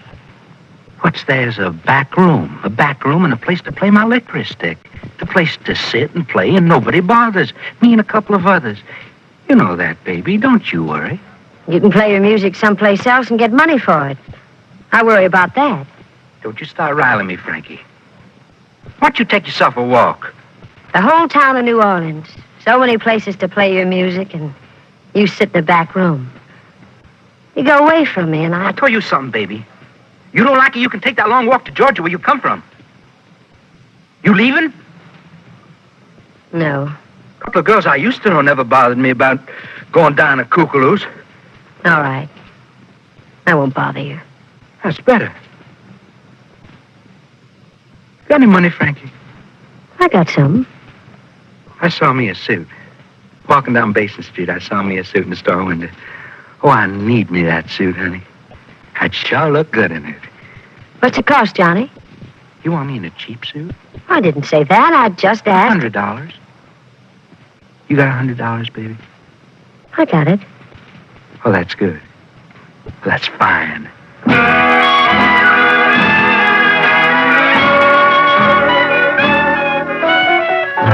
Johnny and me, we went walking. Johnny wore his brand new suit. I paid out all of that money just to make my man look cute. You are my man, Johnny. Sure, I'm your man, Frankie. Show me off, baby. All right, honey. We'll walk down to Esplanade where the lights are, and everybody can see you fine. We walked real slow along Basin. The gals, they all called him by name. But I walked real close to my Johnny, 'cause I know that man's stealing game. Frankie, honey, all this walking's tiring me out. Well, I'm showing you off, Johnny, like you said. Showing my man off in the bright light. Light's just as bright at Kookaloo's, and I kind of like it where the lights are inside, anyhow. Anywhere you want, Johnny. Sure. So we walked back along Basin. Back up to old Kookaloo's. Down the steps to the cellar where Tiso played the blues. Hiya, Johnny. Oh, hi, Nellie. got your new suit, huh? Yeah, Frankie bought it for me. Ain't you good, Johnny? You look real nice. Who was that, Johnny? Oh, just a girl. Nellie Blythe. Pretty friendly, aren't you? No, just polite. Is she why you come down here all the time? Frank, I told you, don't you rile me. All right, Johnny. Don't you forget, you're my man. Sure. Say, I need me a beer, Frankie. Get you one? I ain't thirsty, honey. Oh, I'm thirsty. I'm real thirsty. All I got left is $9. I ain't that thirsty. Just give me one of them. All right. Here. I'll set you down here by the piano and you can listen to Tissot. You wait here, Frankie. I'll bring me back my beer and I'll sit with you. Hi, Frankie. What'd you like to hear? Just do what you're playing, T-Cell. I like that fine. Dreamy like, huh? Yeah, I feel dreamy.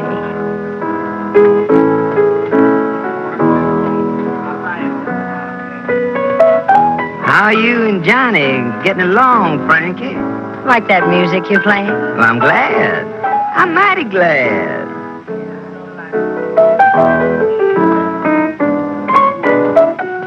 You ever get homesick, Frankie? First I did. I never think about home no more. Georgia's a real nice place. A gal can do real nice there. I'm doing nice. I got Johnny. Yeah? Sure I got Johnny. He comes back to the table from the bar, you ask him. I'll do that. When he comes back.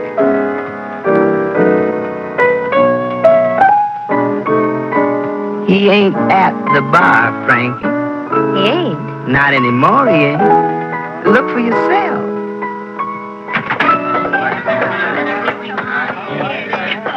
Bartender, Yes, ma'am.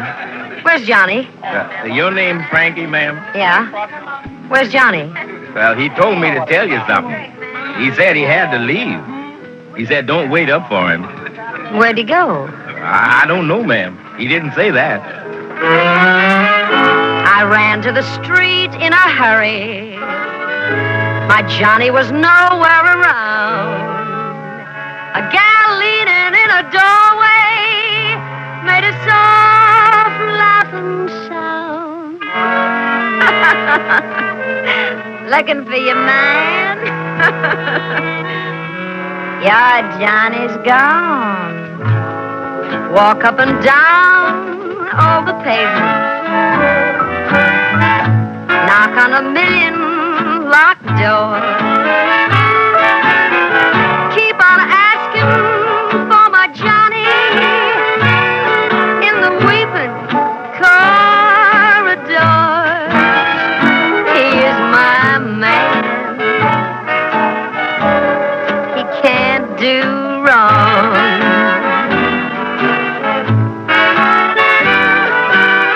Guys tried to sell me some nighttime. Guys tried to kiss away my tears.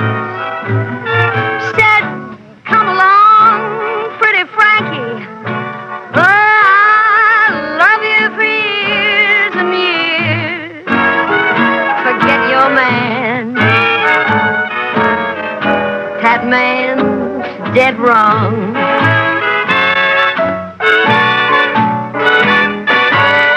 But I walked on toward North Ramparts. Search the dark night in between. Keep looking for my loving Johnny. Right down to old Dauphine. For he's my man. He can't do wrong.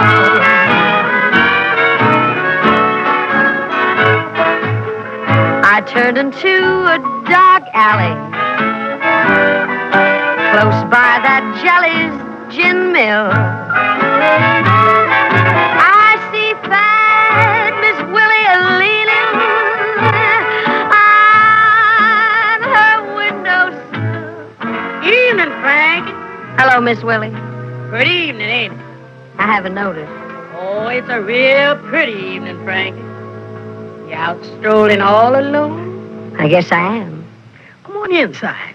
We'll have us a chat. No, I'm going to walk some more. We'll have us some beer. No, thanks, Miss Willie. We'll have us some whiskey, Frankie. No, I got to walk some more. I got something to tell you, Frankie. What?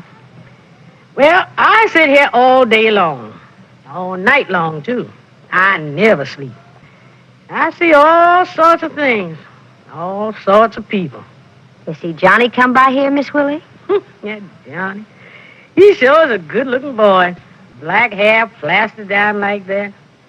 My. The way he walks. You notice the way he walks, huh? People step back and let him come past the way he walks. My Johnny. See him come by here lately? I seen a gal come by here lately. Alone? Not this gal. Ain't a night for a gal to be alone. Real pretty gal. Who was she with, Miss Willie? Had gold hair and red lips. Her name was Nellie Bly. Nellie Bly? He said hello to a gal named Nellie over Kookaloos. He wasn't saying goodbye when they passed here. Where'd they go? Show off his new suit, I guess. Where'd they go? Down the street. Down that way, Frankie. Down to Jellycake's place? I think I saw him going to Jellycake's. I ain't sure now, but I think they did. Where you going, Frankie? Jellycake's the other way. I'm going to find me a pawn shop. Why, Frankie? I got to buy me something. What? Got to buy me a gun.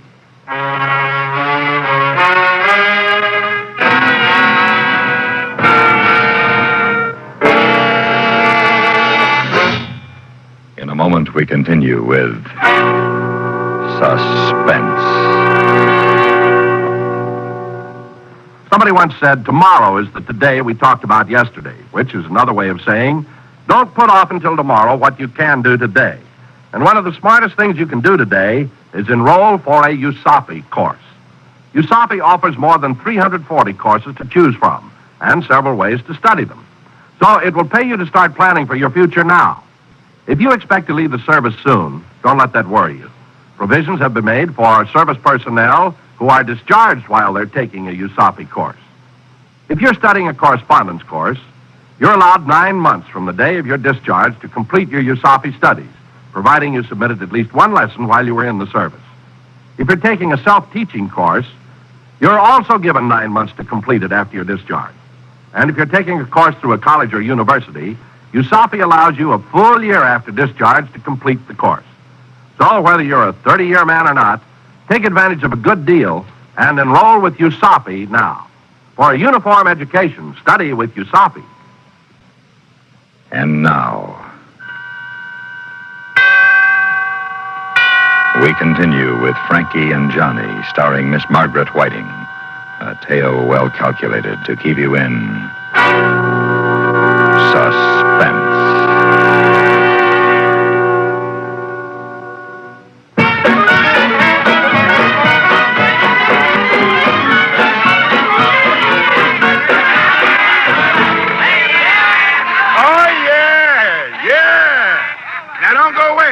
Because there'll be some more where that come from after a little refreshment. Jellycake. Oh, hiya, Miss Frankie. Can I talk to you a minute, Jellycake? Sure can. Sit down here. You like a little something to drink? No, thanks. Has Johnny been in here? He been here. With a girl? Mm-hmm. What'd they do here? They're sitting over there. Then they got up and danced for a while. A couple of times when we played them soft. But mostly they just sat. He kiss her? You oughtn't ask me things like that, Miss Frankie. I want to know what he did. Well, there was a little fight while he was in here. Wasn't very much of a fight. He just hit a man, that's all. Johnny never hit a man on account of me. Oh, no, wasn't that, Miss Frankie? Some man walked by and spilled a little gin on Johnny's new suit. It was an accident. The man didn't mean nothing, but Johnny hit him. He said the man ruined his suit. Johnny might have killed that man. Except for the lady. He called Nellie. She fixed it. Fixed it? How? Took Johnny out of here for a little while. Then they come back. Johnny was smiling. Johnny was smiling and leaning close to this girl and telling her things. Then she'd be smiling, too, and laying her head up against Johnny's new yellow suit. Yellow suit? Well, I didn't buy him a yellow suit. That's the kind of suit he's wearing when he come back in here, Miss Frankie. Soft kind of yellow. Not the kind that screams at you. Whispery kind of yellow. The one I bought him cost $100. Oh, you couldn't buy that yellow suit for no $100. This was 5 pearl buttons on the coat and the vest was silk, and there was a big gold chain across the front. Oh, that Johnny lighted up the place with a soft, pretty light. I'd have bought him a suit like that if he'd asked me to. I'd have bought him anything he wanted. You, never bought him no diamonds, did you? Diamonds? Yeah, like the one he's wearing on his little finger. Miss Frankie, that was the biggest diamond in the whole world. The brightest one, too. That Johnny ain't never gonna need a light to find his way around. Not with that diamond on his little finger. I guess Nellie bought him that, too. And the patent leather shoes. And the cane. I guess she likes him real well. Guess that Johnny got himself a woman. Where'd they go, Jellycake? Out of here. Some time ago. Must have been an hour. Where? He gave me $1 to play him a tune. He called me a tune and said, play it before I take my loving Nellie home. You know where she lives? Yeah, up there where Ursuline crosses Charteris, Miss Frankie. Third house down, left side. Thanks, Jellycake. What you gonna do? You know what I'm gonna do. You gonna kill him? Well, night, Miss Frankie.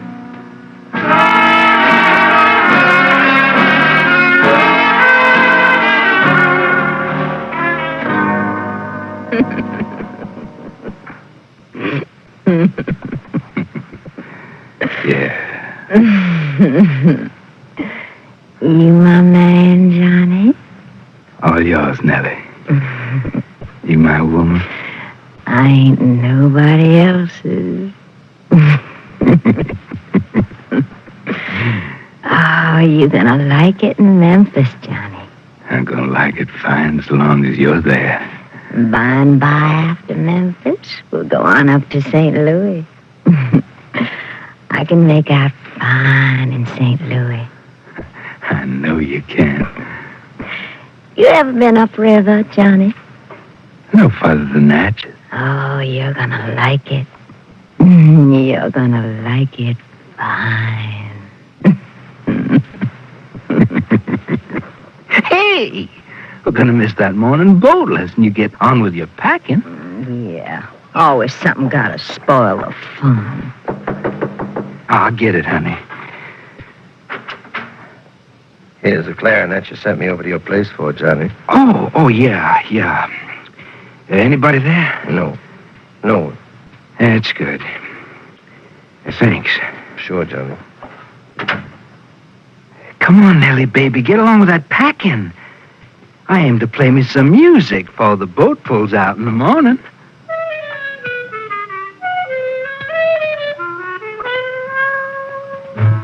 That man took all of my money. That man took all of my love. He left me so sad and so lonely. My heart's a broken winged dove. He is my man, but he's doing me wrong.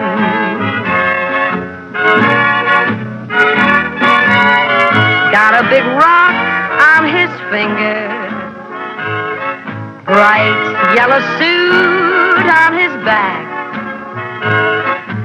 making love to that Nellie Bly. So driver, roll this hack. Gonna kill that man. What'd you say, lady? Gonna kill that man.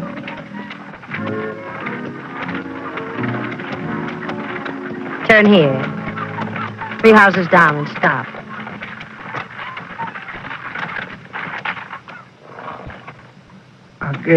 I guess you want to go someplace after you leave here, lady.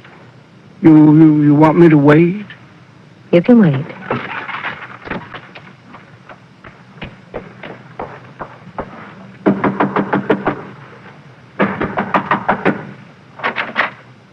What do you want? Where's Johnny? I don't know what you're talking about, lady. Nellie Bly live here? She's gone, lady. She ain't never coming back. A man with her? Wearing a yellow suit and a golden chain and a diamond ring? Name's Johnny, huh? A gent. A real gent. He's gone, too. He's gone with Nellie Bly. They talk about where they were going? They talk about Memphis, St. Louis, about riding a riverboat come morning. That Johnny was a real sport. Laid a $5 bill right here where my hand is. I only got $2. Right here where my hand is. Thank you kindly. What did you buy for $5, mister? What I'm going to sell you for $2. Johnny sent me to his place to pick up something. You're lying. Johnny ain't got nothing except what's on his back. Got a clarinet. That's what he told me to get, that's all. What do you want Johnny for? I got something to give him, too. What's that? A gun. You find him, lady? I know where he is. I know for sure where he is. Yeah, is that where we're going? To Kookaloo's. Oh, on Basin Street. That's right. Yeah, I know where that is. It won't take long. Cabby. Yeah, lady. I got no more money. Oh. I can't pay you for this ride, Cabby. You weren't kidding, were you, about what you said before? About what? About killing a man. I wasn't kidding. I'm going to kill him. This ride won't cost you nothing. I wish I had me a gal like you. Love me so much you'd kill for me. I wouldn't do a gal like that no wrong.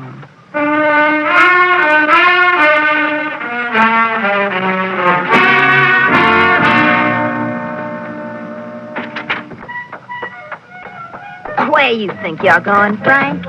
Get out of my way, Nellie Bly. You can't go in that back room. Johnny won't even let me go in there, so he ain't gonna let you. I got no argument with you, so get out of my way. You got an argument with my sweet man. You got an argument with me.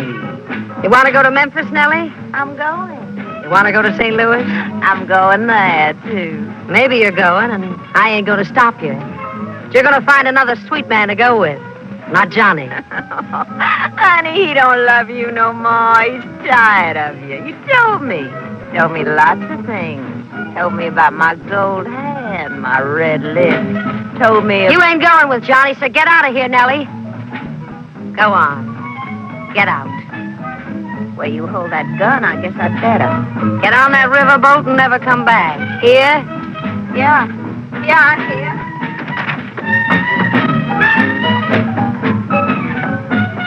Shame to kill him, Miss Frankie. He ain't much of a guy, but Johnny plays a lot of clarinet. Get out, Chizo. You oughtn't to kill him, Frankie. When you leave here, mister, close the door.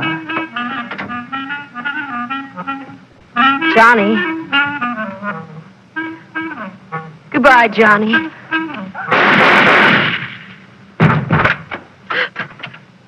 Oh, Johnny. Johnny. Roll him over easy, boy. Roll him over slow. Hey, what's going on in here? He got shot, officer. He dead. You do it, Frankie? I did it. Then I gotta take you down to the jailhouse, Frankie.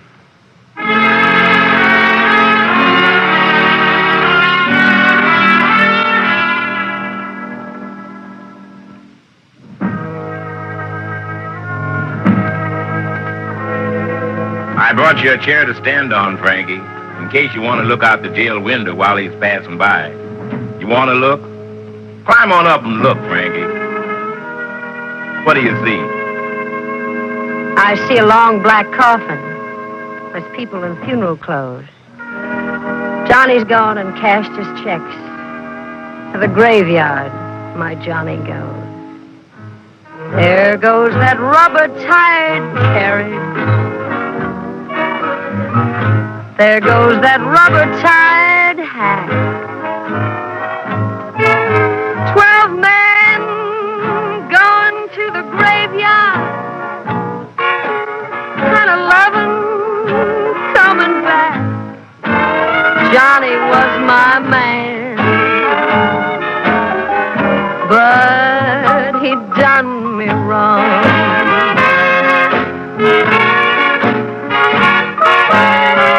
This story has no moral.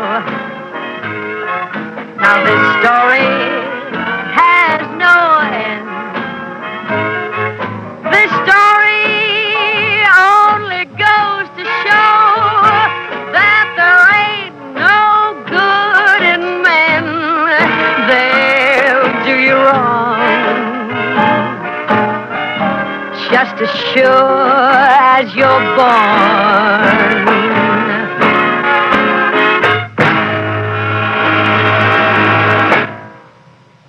Suspense,